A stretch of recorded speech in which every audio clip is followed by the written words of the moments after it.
আমরা আমাদের best try আমরা চেষ্টা করেছি, আপনারা সবাই দেখেছেন। হায়াত তো আর মানুষের কাছে থাকে না, তার রুহ মাগফিরাত কামনা করি। কোনো মিটিংয়ে তাকে পাওয়া যায়নি, এরকম মিটিং আপনি খুঁজে পাবেন না। প্রতিটা মুহূর্ত আলমগীর ভাই সারাক্ষণ আমার পাশে ছিলেন, টাকা পয়সা সমস্ত কিছু দিয়ে। যখন যা লাগে, একটু আগেও সোহেলানা ভাই, আলমগীর ভাই আর আমাদের চ্যানেলে আমাদের সাগর ভাই পাশে ছিলেন এবং আমাদের আদনান সাহেব পাশে ছিলেন।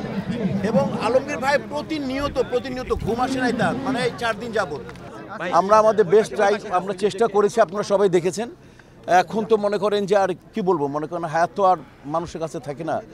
তো আমরা ভারাক্রান্ত হৃদয়ে একটা কথা বলতে চাই আপনাদেরকে, আপনারা মন থেকে দোয়া করবেন। এরকম একটা মানুষ এই যে মানে বিদেশ থেকে নিপা মোনালিসা আপা ফোন করলো, মানে সবাই অরুণা বিশ্বাস কাঁদতে মানে গতকাল রাত আর মানে কালকে মানে পরশুদিন সারা রাত আমি ঘুমাতে পারিনি।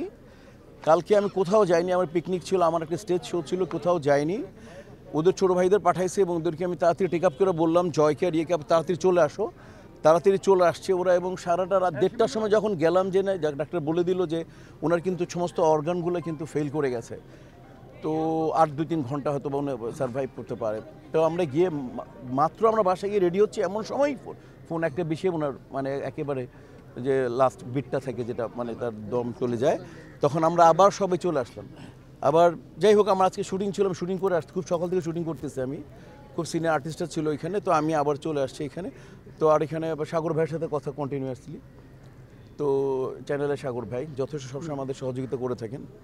প্রত্যেকটা সাংবাদিক ভাইরা যেভাবে তেপান্তরের কথা বলবো আমি স্পেশালি, এবং বাচ্চাশাসের প্রত্যেকটা সদস্য এবং অন্যান্য যারা আপনারা আছেন, মানে আমার সাথে যারা ছিল এই 3-4 দিন, মানে প্রত্যেকটা সাংবাদিকরা, মানে আমার ভাই ব্রাদাররা, আমি বলে বোঝাতে পারবো না।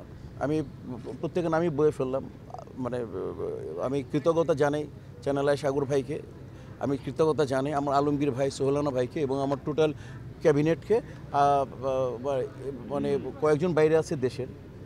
তো যাই হোক, আপনারা তো আছেন ইনশাল্লাহ, তা আপনারা আসছেন, অনেক আমরা কৃতজ্ঞতা আপনাদের কাছে কৃতজ্ঞ। আমরা তার রুহ মাগফিরাত কামনা করি, তার পরিবারের জন্য দোয়া করি, তার যারা আছে এবং আমরা যারা এখানে আছি উপস্থিত, তারা যাতে আমরা এটা আমাদেরকে যাতে মনে রাখতে, আমরা প্রত্যেকে মারা যাব, অন্তত এই মৃত্যু অনিবার্য আমাদের, অতএব আমরা যাতে সবাই মানে এইভাবে আমাদের একে অপরের সাথে ব্যবহার করি। না, বিরাট কন্ট্রিবিউশন ওনার, বিরাট কন্ট্রিবিউশন। মনে করেন যে আপনি শাবানাজি, ববিতাজি, তারপর হচ্ছে হলে গিয়া লিজেন্ড কবরী আপু, এরপরে প্রজন্ম তো অঞ্জনাদি বলবো, তারপরে তো মনে করেন এরপরে প্রজন্ম সুচিত্রা ম্যাম, উনি, তাই না, দিলার আপু, রোজিনা আপু, এই কাজে হচ্ছে ওনার ফ্যাশন, ওনার কন্ট্রিবিউশন চিন্তা করা যায় না।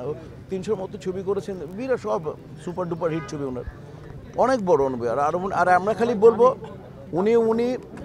উনি মনে করেন কত বড় অভিনেত্রী ছিলেন, 2বার ন্যাশনাল অ্যাওয়ার্ড উইনার, বাচসাস উইনার, এবং শিল্পী সমিতিতে উনি অনেকবার ছিলেন, এবং শিল্পী সমিতিতে যত দিন ছিলেন কোনো মিটিংয়ে তাকে পাওয়া যায়নি, এরকম মিটিং আপনি খুঁজে পাবেন না। মানে উনি যে কোনো জিনিস, কোনো যদি মানে যে দরকার হবে, উনি একটা মনে করেন শাবানা আপু থেকে আরম্ভ করে বা সিনিয়র শাবনাম আপু থেকে আরম্ভ করে উনি একজন সাধারণ আদনান ছোট জুনিয়র শিল্পীর সাথে একই আচরণ করতেন, এটা ওনার কাছ থেকে শেখার।